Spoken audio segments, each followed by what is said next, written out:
Welcome to the backyard, folks, in part 3 of our brisket cook. We're finally at the step to where we're actually going to cook this thing.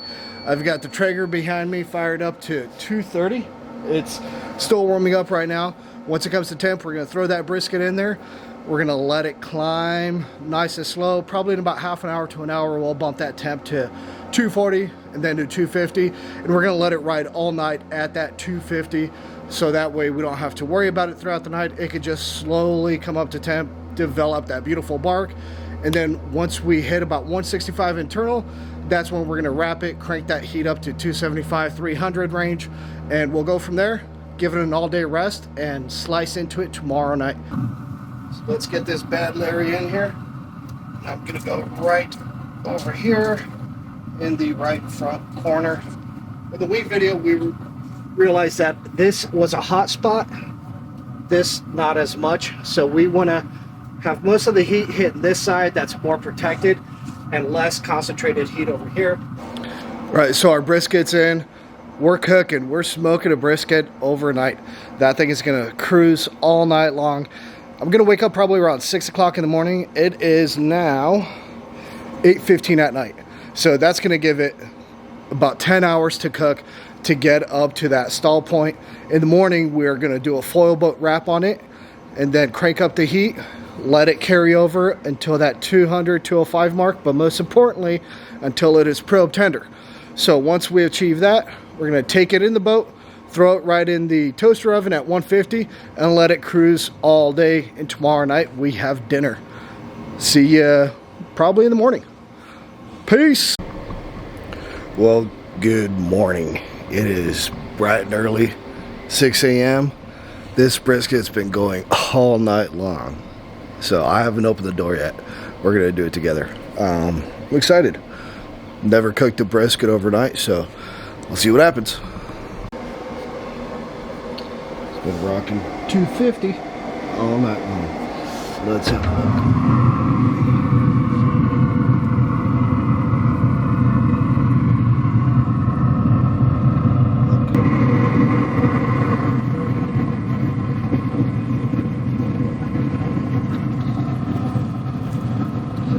She is pro tender.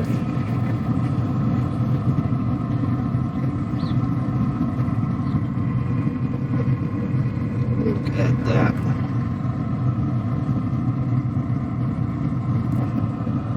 So full disclosure, I did not intend to do an unwrapped brisket overnight, but if that's the way it wants to be, then you know what, that's the way we're going to roll with it.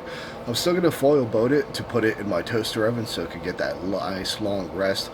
It's going to be probably about a 12-hour rest, and that is key. That 12 hours is going to let all the collagen continue to break down, let all the juices redistribute, let the whole thing settle down, and that crust will actually continue to develop that bark. So I'm going to pull it off the smoker. I'm going to show you how I'm going to boat this, and this method you can actually do if, let's say, you're at 165, 170, you're in a stall, you're not cooking overnight, you foil boat it, stick it back into the smoker, crank that heat up to 275, 300, and then that will help it push through that stall, and it'll keep the top exposed so that way you still develop that bark, but it'll basically confit the bottom inside of its own juices. This technique is made popular by Leroy and Lewis, and of course Mr. Brad Robinson of Chud's Barbecue. Give him a shout out, give him a like, give him a follow. Alright guys, let's get this thing off of here and boat up. Alright, so the foil boat. You got two big pieces of foil, one running lengthways, one running widthways. Brisket's going to sit right in the middle, and we're going to crumple up the sides, making a nice little canoe boat for the brisket to just continue to rest in.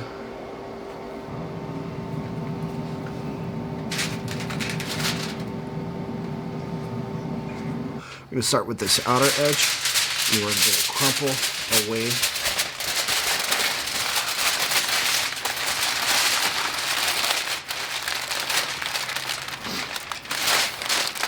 And then the other edges, we're just going to continue to crumple.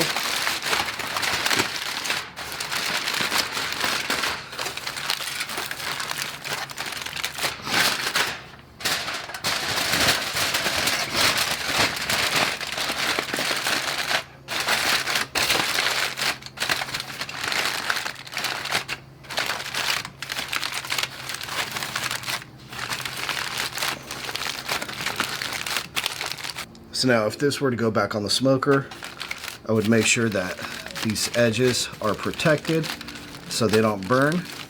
But this whole top section is nice and exposed to continue developing that bark and rendering all this top fat. And the other nice thing about the foil boat is now you've got little handles to move your brisket around. So since it's going in the toaster oven, I'm going to put it in this little pan. Like so.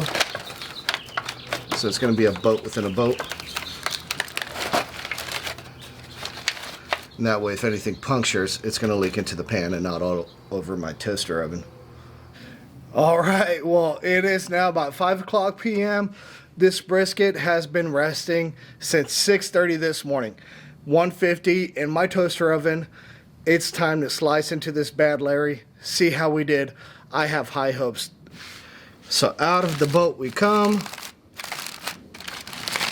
It's like unwrapping a present.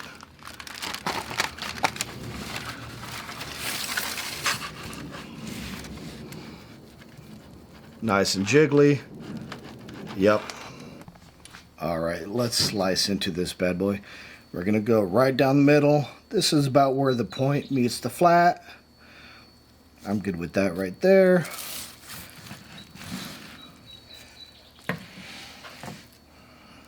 And look at that cross section.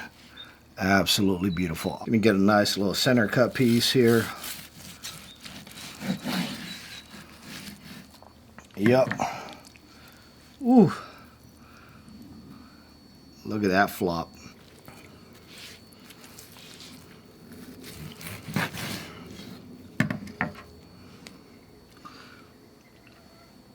Try that little end piece. These always tend to dry out. Make little end piece burn ends out of them.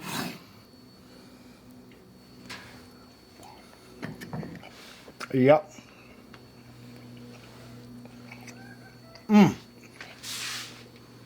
Burnt ends, the best bite in barbecue. See if that'll focus in. Cover my eyes for a second. Look at that. Cheers.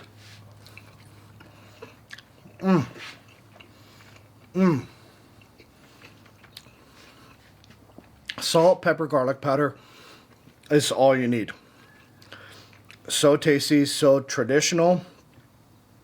Even though it's on the pellet smoker, you still get that Texas barbecue flavor. Absolutely fantastic. Next, I'm going to do a little piece of the fatty. Got a little couple pieces here.